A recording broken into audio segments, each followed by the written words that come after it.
ಇವತ್ತು ಕರೆದಿದ್ದು ಪತ್ರಿಕಾಗೋಷ್ಠಿಯ ಕಾರಣ ಏನಂದರೆ 2-3 ದಿನಗಳಿಂದ ಅಂದರೆ ಒಂದು 15 ದಿವಸ ಆಯಿತು ಲೋಕಸಭಾ ಸದಸ್ಯರಾದಂಥ ಡಾಕ್ಟರ್ ಕೆ ಸುಧಾಕರ್ ಅವರು ಶಿಳಘಟ್ಟ ಶಾಸಕರಾದಂಥ ನಮ್ಮ ರವಿಯವರ ಮೇಲೆ ನೇರವಾಗಿ ಅದೇನೋ ರೈತ ಸಂಘದಲ್ಲಿ ಹೋದಾಗ ಭಾಷಣ ಮಾಡಿ ಅವ್ರ ಬಗ್ಗೆ ಏನೋ ಮಾತಾಡಿದ್ರು ಅಂತೇಳಿ ನಮ್ಮ ರವಿಯವರು MLA ಅವರು ತೀಕ್ಷ್ಣವಾಗಿ ಪತ್ರಿಕಾ ಹೇಳಿಕೆಗಳು ನಿಮ್ಮ ಎಲೆಕ್ಟ್ರಾನಿಕ್ ಮೀಡಿಯಾದಲ್ಲಿ ಬಂದಿತ್ತು.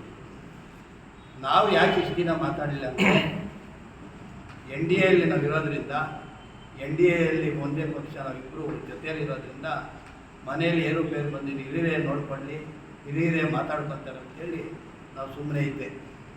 ಆದರೆ ಇದು ಇಬ್ಬರದು ಮಾತಾಡಾದಮೇಲೆ MP ಕಡೆಯವರು ಇರೋರು ಕೆಲವರು ಇದ್ರ ಸಬ್ಜೆಕ್ಟ್ ತೆಗೆದು ನಮ್ಮ ಕುಮಾರಸ್ವಾಮಿ ಅವ್ರ ಬಗ್ಗೆ ಮತ್ತು ನಮ್ಮ MLA ಅವ್ರ ಬಗ್ಗೆ ತೀಕ್ಷ್ಣವಾಗಿ ಮಾತಾಡಿದ್ದಾರೆ. ನಾವು ಸುಮ್ಮನೆ ಕೂತ್ಕೊಳ್ಳೋದಾಗೋದಿಲ್ಲ ಅಂತೇಳಿ ನಮ್ಮ ಪಕ್ಷದ ಮುಖಂಡರುಗಳೆಲ್ಲ ನಮ್ಗೆ ಒತ್ತಾಯ ಮಾಡಿದ್ರು. ನೀವ್ಯಾಕೆ ಸುಮ್ಮನೆ ಸೈಲೆಂಟ್ ಆಗಿದ್ದೀರಾ, ಯಾಕೆ ಏನು ತಿಳ್ಕೊತಾರೆ, ನಮ್ಮಿಂದ ಗೆದ್ದಿಲ್ವಾ MP ಅವರು ಅಂತೇಳಿ ಈ ಕ್ವಶನ್ಗಳು ಬಂದಾಗ ನಾವು ಇದಕ್ಕೊಂದು ತಿಳಿ ಹೇಳಲೇಬೇಕು ಅಂತೇಳಿ ಇವತ್ತು ವಿಶೇಷವಾದ ಪತ್ರಿಕಾಗೋಷ್ಠಿಯನ್ನು ಕರೆದಿರೋ ಉದ್ದೇಶ. ಈ ವಿಚಾರವಾಗಿ ನನ್ನ ಅಭಿಪ್ರಾಯದಲ್ಲಿ ನಮ್ಮ ಇಬ್ಬರು ಯಾರು ಶಿಳಘಟ್ಟ ಶಾಸಕರು ಇರ್ಬೋದು ಮತ್ತು MP ಅವರು ಇರ್ಬೋದು, ಇಬ್ಬರು ನಿಮ್ಮದೇನೇ ದೂರುಗಳಿದ್ದರೆ ಆಯಾ ಪಾರ್ಟಿ ರಾಜ್ಯಾಧ್ಯಕ್ಷರಿಗೆ ನಿಮ್ಮ ಅಹವಾಲನ್ನು ತಿಳಿಸ್ಬೇಕು. ಒಂದು ವೇಳೆ ಅಲ್ಲಿ ಕೊಡೋಕ್ಕೆ ನಿಮ್ಗೆ ಇಷ್ಟ ಇಲ್ಲ ಅಂದರೆ ಆಯಾ ಪ್ರಾಧಿಕಾರಕ್ಕೆ ಕೊಟ್ಟರೆ ಸತ್ಯಾಂಶ ಈಸಿ ಕೊಡಬೇಕು. ಸುಮ್ಮನೆ ಅಲ್ಲಿ ಇಲ್ಲಿ ಮಾತಾಡ್ಕೊಂಡಿದ್ದು ಸುಮ್ಮನೆ ಇದಾದರೆ ಪಾರ್ಟಿಗೂ ಡ್ಯಾಮೇಜ್ ಆಗುತ್ತೆ. ಯಾಕೆಂದರೆ ಮುಂದಿನ ಗ್ರಾಮ ಪಂಚಾಯತ್ ಚುನಾವಣೆಗಳು ಬರ್ತಾಯಿದೆ, ಜಿಲ್ಲಾ ಪಂಚಾಯತ್ ಚುನಾವಣೆಗಳು ಬರ್ತಾಯಿದೆ, ಕೋಆಪರೇಟಿವ್ ಕೆಲವು ಚುನಾವಣೆಗಳು ಇರೋದರಿಂದ ನಾವು ಒಗ್ಗಟ್ಟಾಗಿ ಹೋಗಬೇಕಾಗಿರೋದ್ರಿಂದ ಈ ಭಿನ್ನಾಭಿಪ್ರಾಯಗಳು ಬಂದಿದೆ. ಇದರಲ್ಲಿ ಯಾರು ತಪ್ಪು ಯಾರ್ದು ಇದು ಅಂತ ನಾನು ಒಬ್ಬರು ಪರ ಹೇಳೋಕ್ಕಾಗೋದಿಲ್ಲ. ಯಾಕಂದರೆ ಇರೋ ಸತ್ಯನ ಅಲ್ಲಿ ಗೊತ್ತಾಗ್ತದೆ ಏನು ಹೇಳಿದ್ದಾರೆ. ಆದ್ದರಿಂದ ನಾನು ಬೇಗನೆ ನಮ್ಮ ರಾಜ್ಯಾಧ್ಯಕ್ಷರಾದಂಥ ಕೇಂದ್ರ ಮಂತ್ರಿಗಳಾದಂಥ ಕುಮಾರಸ್ವಾಮಿ ಅವರಿಗೆ ಮತ್ತು ನಿಖಿಲ್ ಕುಮಾರಸ್ವಾಮಿ ಅವರಿಗೆ ವಿನಂತಿ ಮಾಡ್ಕೊತಾ ಇದ್ದೀನಿ, ನೀವು ಬೇಗನೆ ನಮ್ಮ ಶಿಳಘಟ್ಟ ಶಾಸಕರ ಹತ್ರ ಮಾತಾಡಿ ಇದೇನು ಕಾರಣ ಏನಾಗಿದೆ ಅಂತ ವಿಚಾರಣೆ ಮಾಡಬೇಕಂತ ನಾನು ಒಂದು ವಿನಂತಿ ಮಾಡ್ತಾಯಿದ್ದೀನಿ. ಪತ್ರಿಕಾ ಮುಖಾಂತರ ಅವರಿಗೆ ಹೋಗಲಿ ಅಂತ ನಾನು ಪತ್ರಿಕಾ ಮುಖಾಂತರ ನಮ್ಮವ್ರಿಗೆ ತಿಳಿಸೋದು ಪ್ರಯುಕ್ತವಾಗಿ ಇವತ್ತು ಪತ್ರಿಕಾಗೋಷ್ಠಿ. ಎರಡನೇದು ವಿಜೇಂದ್ರ ಅವ್ರಿಗೂ ಫೋನ್ ಮಾಡಿದ್ದೆ. ರಾಜ್ಯಾಧ್ಯಕ್ಷ ವಿಜೇಂದ್ರ ಅವರು ನನಗೆ ಪರಿಚಯ ಇರೋದ್ರಿಂದ ಅವ್ರಿಗೂ ಇದು ಗಮನಕ್ಕೆ ತರಬೇಕು ಅಂತ ಅವ್ರ ಹತ್ರ ಮಾತಾಡಿದೆ. ಅವರು ನನಗೆ ಫೋನ್ಗೆ ಸಿಕ್ಕಲಿಲ್ಲ. ಆದ್ದರಿಂದ ಅವ್ರನ್ನೂ ಇನ್ನು ಇವತ್ತು ಆದಮೇಲೆ ನಾವು ಇಲ್ಲೆಲ್ಲ ಮಾತಾಡಿ ಎಲ್ಲ ಆದಮೇಲೆ ಅವ್ರ ಗಮನಕ್ಕೆ ತಂದು ಏನೇ ಭಿನ್ನಾಭಿಪ್ರಾಯಗಳಿದ್ರು ಮನೆಯಲ್ಲಿ ಪ್ರತಿಯೊಬ್ಬ ಮನೆಯಲ್ಲೂ ಇದು ಇರ್ತದೆ ಅಂತ ಹೇಳ್ತಾರೆ ದ್ವಾಸಕ್ಕಿಂತ ಅಂತ. ಅದೇ ರೀತಿ ನಮ್ಮದ್ರಲ್ಲಿ ಸ್ವಲ್ಪ ಏರುಪೇರು ಆಗಿರೋದ್ರಿಂದ ಇಬ್ಬರೂ ಸಹಾನುಭೂತಿಯಿಂದ ಹೋಗಬೇಕು ಅಂತ ವಿನಂತಿ ಮಾಡ್ಕೊತಾ ಇದ್ದೀನಿ. ಅದೇ ರೀತಿ ಭಿನ್ನಾಭಿಪ್ರಾಯಗಳು ಎಷ್ಟೇ ಇರ್ತವಿಲ್ಲ ಅಂತಲ್ಲ, ಅದಕ್ಕೆ ಯಾರು ತಪ್ಪು ಯಾರ್ದು ಅಂತ ನಮ್ಮ ರಾಜ್ಯ ನಾಯಕರಿಗೆ ತಿಳಿಸಿದ್ರೆ ಅವರು ಯಾರು ತಪ್ಪಿದೆ ಅಂತ ಅವರು ತಿಳ್ಕೊಂಡು ಅವ್ರ ಪ್ರತಿವಾದ ಹೇಳ್ತಾರೆ ಅಂತ ಈ ಪತ್ರಿಕಾಗೋಷ್ಠಿ ಮುಖಾಂತರ ಎಲೆಕ್ಟ್ರಾನಿಕ್ ಮುಖಾಂತರ ವಿನಂತಿ ಮಾಡ್ತಾ ಇದ್ದೀನಿ. ಅದರ ಜೊತೆಗೆ ರೈತರದ್ದು ಇಲ್ಲಿ ಸಬ್ಜೆಕ್ಟು ಎಲ್ಲಿ ಹೋಯ್ತು ಅಂದರೆ ರೈತರ ಹೋರಾಟನೇ ಬಿಟ್ಬಿಟ್ರಿಲ್ಲಿ. ಈ ಯಾರೋ MP ಕಡೆ ಇರೋರು ಇಬ್ಬರು ಮಾತಾಡಿದ್ದಾರೆ ನೋಡಿ, ರೈತರ ಹೋರಾಟನೇ ಬಿಟ್ಬಿಟ್ರು. ಈಗ ನಿಮ್ಮ ಮಾಧ್ಯಮದವ್ರಿಗೆ ಗೊತ್ತು, ರೈತ ಸಂಘದವ್ರು 2 ಕಡೆ ಪಾಲು ಕುಂತವ್ರೆ, ಒಬ್ಬರು ಬೇಕು ಒಬ್ಬರು ಬೇಡ ಅಂತ. ಆ ಇಬ್ಬರೂ ನಮ್ಮ ರವಿಕುಮಾರಿಗೆ ಓಟ್ ಹಾಕಿದ್ರು. ಈ ಕಡೆ ಕುಂತಿರೋರು ರೈತರು ಓಟ್ ಮಾಡಿದ್ದಾರೆ, ಆ ಕಡೆ ಕುಂತಿರೋರು ಓಟ್ ಮಾಡಿದ್ದಾರೆ. ಅದು ವಿಶೇಷವಾಗಿ ನಮ್ಮ ರವಿಯವರು ರೈತರ ಕುಟುಂಬದಿಂದ ಬಂದಿರೋ ವ್ಯಕ್ತಿ. ಆತನ ಬಗ್ಗೆ ಇಡೀ ಶಿಳಘಟ್ಟ ತಾಲೂಕದಲ್ಲಾಗಲಿ ಇಲ್ಲ ನಮ್ಮ ಜಿಲ್ಲೆಯಲ್ಲಾಗಲಿ ಆತನ ಬಗ್ಗೆ ಚಕಾರ ಎತ್ತೋರು ಯಾರು ಇಲ್ಲ. ನೇರ ನುಡಿವಾಗಿ ಸಾಮಾನ್ಯ ಮನುಷ್ಯನ ಥರ ಓಡಾಡ್ಕೊಂಡಿರ್ತಕ್ಕಂಥ ವ್ಯಕ್ತಿ. ಯಾಕೆ ಹಿಂಗಾಯಿತು ಅನ್ನೋದು ಎಲ್ಲರಿಗೂ ನೋವಾಗಿ ಇವತ್ತು ನಮ್ಮ ಬರ್ತಾ ಶಿಳಘಟ್ಟ ಮೇಲೆ ಬಂದಾಗ ಅಲ್ಲಿ ಒಂದು ಹೋಟ್ಲಲ್ಲಿ ಕಾಫಿ ಕುಡಿದು ವಿಚಾರ ಬಂತು. ಒಳ್ಳೆಯವರು ಯಾಕೆ ಹಿಂಗೆ ಆಯಿತು, ನಿಮ್ಮ NDAಯಲ್ಲಿ ಇದ್ದೀರಲ್ಲ ಅಂತ ಹೇಳೋದಿಲ್ಲ. ಇವತ್ತು ಪತ್ರಿಕಾಗೋಷ್ಠಿ ಮುಖಾಂತರ ಇಬ್ಬರಲ್ಲೂ ವಿನಂತಿ ಮಾಡಬೇಕು ಅಂತ ಹೇಳಿದೆ. ರೈತರು ಡಿವೈಡ್ ಮಾಡಿಕೊಂಡಾಗ ರವಿಕುಮಾರ್ ಯಾರು ಪರ ಹೋಗಬೇಕು ನೀವು ಮಾಧ್ಯಮದವ್ರು ಹೇಳಿ. ಇಬ್ಬರು ಶಿಳಘಟ್ಟ ತಾಲೂಕರೆ, ಇಬ್ಬರು ರೈತರು ಮುಖಂಡರು ಶಿಳಘಟ್ಟ ತಾಲೂಕರೆ, ಇಬ್ಬರೂ ಒಬ್ಬರು ಬೇಡ ಒಬ್ಬರು ಬೇಕು ಅಂತ. ಒಂದು ಸಲ ಇಂಡಸ್ಟ್ರೀಸ್ ಬಂದ ಮೇಲೆ ಅದು ವಾಪಸ್ ಹೋದ್ಮೇಲೆ ತರೋಕ್ಕಾಗಲ್ಲ ಅಂತ ಮಾಧ್ಯಮಗಳಲ್ಲಿ ಎಷ್ಟೋ ಸಲ ನಾವು ಓದಿದ್ದೀವಿ. ಹೈದ್ರಾಬಾದ್ ಹೊರಟೋಯ್ತು ಇಂಡಸ್ಟ್ರಿಯಲ್ಲೂ ಅಲ್ಲಿಗೊಂಡು ರಾಜ್ಯ ಸರ್ಕಾರಗಳು ಕೇಂದ್ರ ಸರ್ಕಾರ ಬಂದಿರೋದನ್ನು ನೋಡಿದಾಗ ಬೇರೆ ಕಡೆಗೆ ಹೊರಟೋಯ್ತು, ಇಲ್ಲಿ ಜಾಗ ಕೊಡಲ್ಲ ಅದು ಕೊಡಲ್ಲ ಅಂತೇಳಿ ಎಲ್ಲೋ ಗಲಾಟೆಗಳಿದೆ. ಅಂಥದ್ರಲ್ಲಿ ನನಗೆ ತಿಳಿದ ಮಟ್ಟಿಗೆ ಯಾವುದು ಇದರಿಂದ ಜಮ್ಮುಕೋಟೆ ಕ್ರಾಸಿಂದ ಸಾವಿರಾರು ಜನ ಇದಕ್ಕೆ ಹೋಗ್ತಾರಂತೆ ದೊಡ್ಡಬಳ್ಳಾಪುರಕ್ಕೆ ಗಾರ್ಮೆಂಟ್ಸ್ಗೆ, ಎಲ್ಲಿ ಜಂಕೋಟೆ ಕ್ರಾಸಿಂದ ಹೋಗ್ತಾರೆ. ಬೆಳಗ್ಗೆ ಹೊತ್ತು ಬೆಳಗ್ಗೆನೇ ಹೋಗಿ ನಾವು ನಿಂತ್ಕೊಂಡ್ರೆ ಅಲ್ಲಿ ಗೊತ್ತಾಗ್ತದಂತೆ.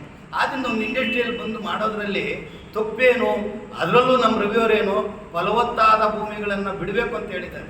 ಫಲವತ್ತಾದ ಭೂಮಿಗಳು ಬಿಟ್ಟು ಅದು ಇದರಲ್ಲಿ 1000 ಎಕರೆ 700ರಿಂದ 1000 ಎಕರೆವರೆಗೂ ಸರ್ಕಾರಿ ಜಾಗ ಇದೆ.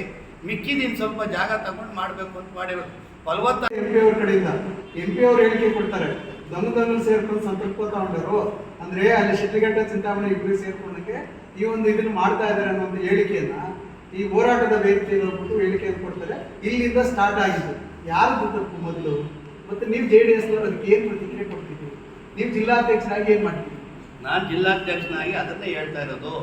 ಏನು ಮಿಸ್ಟೇಕ್ ಬಂದುಬಿಟ್ಟಿದೆ ಮಾಧ್ಯಮಗಳಲ್ಲಿ, ಅವ್ರು ಏನು ಮಾತಾಡಿದ್ದಾರೆ ಇದನ್ನು ನಾನು ಹೇಳಿದ ತಕ್ಷಣ ಇತ್ಯರ್ಥ ಆಗೋದಿಲ್ಲ. ಇದನ್ನು ನಮ್ಮ ರಾಜ್ಯಾಧ್ಯಕ್ಷರು ಗಮನ ತರ್ತೇನೆ.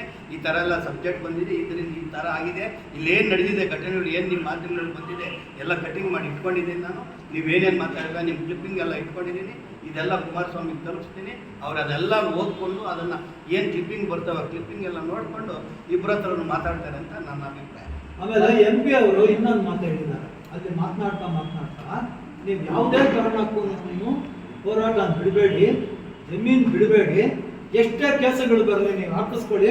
28ನೇ ಇಸ್ವಿಗೆ NDA ಸರ್ಕಾರ ಬರುತ್ತೆ.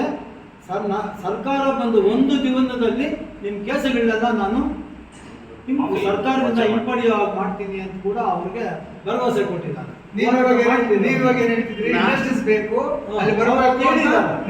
ಶಾಸಕ ಪರವಾಗಿ ನೀವು ಹೇಳ್ತಾ ಇದ್ದೀರಿ. ನಮ್ಮ ವಿಡಿಯೋ ಕ್ಲಿಪ್ಪಿಂಗ್ ಇದೆ, ಅವ್ರು ಮಾತಾಡಿರೋದು ವಿಡಿಯೋ ಕ್ಲಿಪ್ಪಿಂಗ್ ಇದೆ. ಹೌದೌದು, ಅವ್ರು ಹೇಳ್ತಾ ಇರೋದು ಕರೆಕ್ಟ್ ಆಗಿದೆ.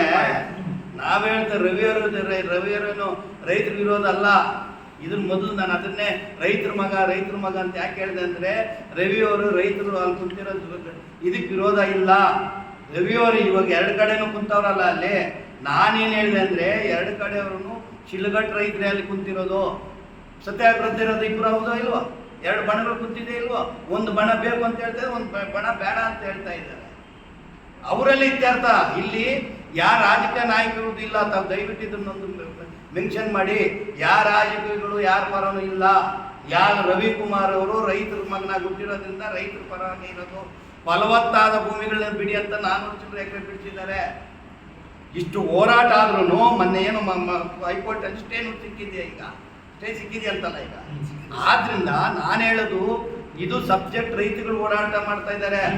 ಇಲ್ಲಿ ನಾನು ಮಾತಾಡೋ ಸಬ್ಜೆಕ್ಟ್ ಏನಂದ್ರೆ ವೈಯಕ್ತಿಕವಾಗಿ ತಗೊಂಡಿರೋದನ್ನ ಇದನ್ನ NDAನಲ್ಲಿ ಬಿಡಬೇಕು ಅಂತ ಒತ್ತಾಯ ಮಾಡಿ ಇದನ್ನ ಕುಮಾರಸ್ವಾಮಿ ಮತ್ತೆ ವಿಜೇಂದ್ರ ಅವರಿಬ್ರು ಇದನ್ನ ಮಾತುಕತೆ ಮಾಡಬೇಕು ಅಂತ ಹೇಳ್ತಾ ಇರೋದು ನಾನು. ಹೌದು, ಇನ್ನು ಆಗ್ಬಿಟ್ಟಿದೆ, ನಡೆದೋಗಿದೆ ಘಟನೆಗಳು, ಇಲ್ಲ ಅಂತ ನಾನು ಹೇಳ್ತಾ ಇಲ್ಲ. ಈ ಘಟನೆಗಳು ಮುಂದೆ ನಡಿಬಾರ್ದು. NDAನ ಒಂದೊಂದ್ಸಲ ಸಂಸಾರದಲ್ಲಿ ಕಿತ್ತೋಗ್ತದೆ. ಸಂಸಾರ ಕೂಡ್ಸಕ್ಕೆ ಅದಕ್ಕೆ ಅವ್ರು ಹೇಳೋದು ಇಬ್ರಿಗೂ. ವಿಜೇಂದ್ರ ಅವ್ರಿಗೆ ಒತ್ತಾಯ ಮಾಡ್ತಾ ಇದ್ದೀನಿ, ನಮ್ಮ ಕೇಂದ್ರ ಮಂತ್ರಿಗಳಾದ ಕುಮಾರಸ್ವಾಮಿಗೆ ಒತ್ತಾಯ ಮಾಡ್ತಾ ಇದ್ದೀನಿ, ನಮ್ಮ ನಿಖಿಲ್ ಕುಮಾರಸ್ವಾಮಿಗೆ ಒತ್ತಾಯ ಮಾಡ್ತಾ ಇದ್ದೀನಿ. ಬೇಗನೆ ಇದನ್ನ ನೀವು ಕುತ್ಕೊಂಡು ಇದು ಇತ್ಯರ್ಥ ಮಾಡಬೇಕು. ಇಲ್ಲಾಂದ್ರೆ ಇದು ಎಲ್ಲರಿಗೂ ಹೋಗ್ತಾ ಇದೆ. ಜಿಲ್ಲೆಯಲ್ಲಿ ಸಮಸ್ಯೆ ಉತ್ಪನ್ನ ಆಗ್ತಾ ಇದೆ. ಜಿಲ್ಲಾ ಪರಿಷತ್ತು, ತಾಲೂಕ್ ಪಂಚಾಯತಿ, ಗ್ರಾಮ ಪಂಚಾಯತಿ ಚುನಾವಣೆಗಳು ಬರ್ತಾ ಇದೆ. ನಮ್ಗೆ ತುಂಬ ತೊಂದರೆ ಆಗ್ತದೆ ಅಂತ ಉದ್ದೇಶ ಇಟ್ಕೊಂಡೆ ಇವತ್ತು ಪತ್ರಿಕಾಗೋಷ್ಠಿ ಕರೆದು ಇದನ್ನು ಒತ್ತಾಯ ಮಾಡ್ತಾ ಇದ್ದೀನಿ. ಬೇಗನೆ ಅವ್ರು ಇತ್ಯರ್ಥ ಮಾಡಿ ಅಂತ ಹೇಳಿದ್ದೀನಿ. ನನಗಿನ ಮಟ್ಟಿಗೆ 1 ವಾರದಲ್ಲಿ ಇತ್ಯರ್ಥ ಆಗ್ತದೆ ಅಂತ ನನ್ನ ಭಾವನೆ. ರೈತರ ವಿರೋಧ ಹೆಂಗಾಗ್ತದೆ? ರವಿಯವರು ರೈತರ ವಿರೋಧ ಆಗಕ್ಕೆ ಆಗಲ್ಲ. ಅವರು ರೈತರ ಮಗನಾಗಿ ಬಿಟ್ಟಿರೋದು. ಅವ್ರು ಇವತ್ತೂ ಅಲ್ಲಿ ಬೆಂಗಳೂರಿನಲ್ಲಿಲ್ಲ. ಅವರು ಡೈಲಿ ರಾತ್ರಿ ಹೊತ್ತು ಇಲ್ಲಿಗೆ ಬರ್ತಾರೆ. MLA ತಕ್ಷಣ ಬೆಂಗಳೂರು ಸೇರ್ಕೊಂಡವ್ರು ನೋಡಿದ್ದೀವಿ ನಾವು ಶಾಸಕರನ್ನ. ಅಂಥವ್ರು ಡೈಲಿ ಇಲ್ಲೇ ಬಂದು ಇಲ್ಲೇ ಇರ್ತಾರೆ. ರೈತರ ಕಾಳಜಿ ಎಷ್ಟಿದೆ ಅಂತ ನಾವು ಅವ್ರಿಗೇನು ತಿಳುವಳಿಕೆ ಹೇಳ್ಬೇಕು ಅಂತದಿಲ್ಲ. ಆದ್ದರಿಂದ ಇಲ್ಲಿ ನಾನು ಮನವಿ ಮಾಡೋದಂದ್ರೆ ಸಬ್ಜೆಕ್ಟೇ ಬಿಟ್ಬಿಟ್ರು. ಮಾಧ್ಯಮದಲ್ಲಿ ನಾನು ವಿನಂತಿ ಮಾಡ್ತೀನಿ, ಈ ಸಬ್ಜೆಕ್ಟೇ ಹೊರಟೋಯ್ತು. ಅವ್ರು ಪರ್ಸ್ನಲ್ ಬಂದ್ಬಿಡ್ತೀನಿ. ಯಾರು MP ಕಡೆಯವರವರು ಪರ್ಸ್ನಲ್ ಬಂದ್ಬಿಟ್ರು. ತಾಕತ್ತಿದೆಯಾ, ಅದಿದೆಯಾ, ಕುಮಾರಸ್ವಾಮಿ CM ಆಗ್ತಾರೆ? ಯಾರು ಇದೆಲ್ಲ? ಕುಮಾರಸ್ವಾಮಿ CM ಆಗ್ತಾರೆ ಬಿಡ್ತಾರೆ. 2028ಗೆ ಇಡೀ ನಮ್ಮ ಜಾತ್ಯತೀತ ಜನತಾ ದಳ 224 ಕ್ಷೇತ್ರದಲ್ಲೂ ಹೇಳ್ತಾವ್ರೆ ಮುಂದಿನ ಮುಖ್ಯಮಂತ್ರಿ ಕುಮಾರಸ್ವಾಮಿ ಅಂತ. ನೀನು ಹೇಳ್ಬಿಟ್ಟು ನಿಂತೋಗ್ತಾರಾ? ನಾನು ಹೇಳ್ಬಿಟ್ರೆ ಆಗೋದಿಲ್ವಾ?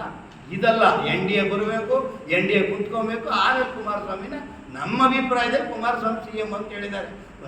ನಮ್ಮವರೇನು ಹೇಳಿದ್ದು, ಕುಮಾರಸ್ವಾಮಿ ಅವ್ರು ಬಂದ ಮೇಲೆ CM ಆದಮೇಲೆ ನಾನು ಇದನ್ನ ನ್ಯಾಯ ತನಿಖೆ ಮಾಡಬೇಕು ಅಂತ ಕೇಳ್ತೀನಿ ಅಂತ ಹೇಳಿದ್ದಾರೆ. ಅದು ಆಗ್ಬಿಡ್ತಾರ ಅನ್ನೋದು ಅದಕ್ಕೆ ಅಲ್ಲಿಗೆ ನಾವು ಒಗ್ಗಟ್ಟಾಗಿರೋದು ಬೇಡವಾ? NDA ಇರೋದು ಬೇಡವಾ? ನಿಮ್ಮ ಅಭಿಪ್ರಾಯ? MP ಅವ್ರು ಸುಮ್ಮನೆ ಇದ್ದಾರೆ. MP ಅವರು ಅವತ್ತು ಒಂದು ಮಾತಾಡಿದ ಮಾತಾಡ್ತಾ ಇಲ್ಲ. ಅವ್ರು ಹಿಂದೆ ಇರೋರಿಗೆ ನಾನು ಎಚ್ಚರಿಕೆ ಕೊಡ್ತಾ ಇದ್ದೀನಿ. ಈ ದುರಹಂಕಾರ ಮಾತ್ರ ದಯವಿಟ್ಟು ಆಡಬೇಡಿ, ತಪ್ಪಾಗ್ತದೆ. NDAನಲ್ಲಿರೋದ್ರಿಂದ ದುರಹಂಕಾರ ಮಾತುಗಳಾಡಿದ್ರೆ ತಪ್ಪಾಗ್ತದೆ. ನಾನು MP ಅವರಲ್ಲಿ ವಿನಂತಿ ಮಾಡ್ತಾ ಇದ್ದೀನಿ, ನೀವು ಇದನ್ನು ನೋಡಿದ ತಕ್ಷಣ ಮಾಧ್ಯಮದಲ್ಲಿ ನಿಮಗೆ ಏನಾದ್ರು ಗೊತ್ತಾಗಿದ ತಕ್ಷಣ ಇದು ವಿಚಾರ ಬಂದಿದ ತಕ್ಷಣ ನೀವು ನಿಮ್ಮ ಮುಖಂಡರುಗಳಿಗೆ ನೇರವಾಗಿ ಆದೇಶ ಮಾಡಬೇಕು. ಯಾವುದೇ ಕಾರಣಕ್ಕೂ ನೀವು ಮಾತಾಡಬೇಡಿ. ನಾನೇನಿದ್ರು ಕುಮಾರಸ್ವಾಮಿ ಹತ್ರ, ನಿಖಿಲ್ ಹತ್ರ ಮಾತಾಡ್ತೀನಿ, ಅವರು ಬೇಕಾದ್ರೆ ನಮ್ಮ ಬಿಜೆಪಿ ಹತ್ರ ಮಾತಾಡಿ, ನಾವು ಅಲ್ಲಿ ಕುಂತ್ಕೊಂಡು ಮಾತಾಡ್ತೀವಿ ಅಂತ ನೀವು ಸ್ಪಷ್ಟ ಆದೇಶ ಕೊಡಬೇಕು.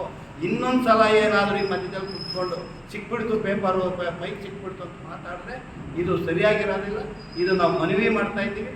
ನಾವು ಯಾರಿಗೂ ಅಲ್ಲ, ನಾವು NDA ಇಲ್ಲಿ ಕುಮಾರಸ್ವಾಮಿ ಅವರು ಹೇಳಿದ್ದಾರೆ ಸ್ಪಷ್ಟವಾಗಿ, NDAದಲ್ಲಿರೋದ್ರಿಂದ ಭಿನ್ನಾಭಿಪ್ರಾಯಗಳು 100 ಬರ್ತವೆ.